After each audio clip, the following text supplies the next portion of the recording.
Que risquent les députés en cas d'absentéisme? C'est une question que nous a posée Thomas de Valenciennes. En France, le règlement de l'Assemblée nationale prévoit des dispositions pour les députés trop souvent absents.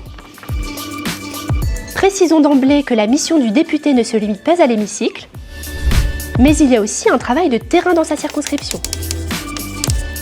Sauf exception justifiée, le règlement de l'Assemblée nationale dit qu'au-delà de 2 absences mensuelles, chaque absence d'un commissaire à une commission donne lieu à une retenue de 25% sur le montant mensuel de son indemnité de fonction, soit une pénalité qui correspond à environ 360 € par commission manquée. Un exemple, c'est ce qui est arrivé au député LREM Aurélien Taché en avril 2019. Il a été privé de 25% de son indemnité pour absentéisme, soit environ 1 400 € bruts.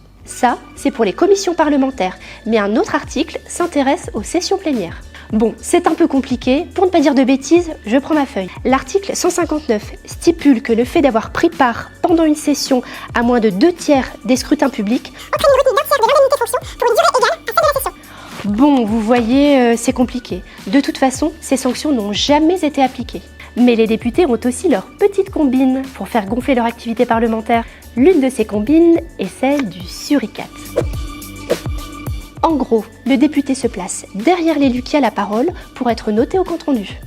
Autre combine, les prises de parole et interruptions inutiles, ici aussi pour être noté au compte-rendu. Troisième combine, les amendements fantômes, non soutenus pour créer une impression d'activité.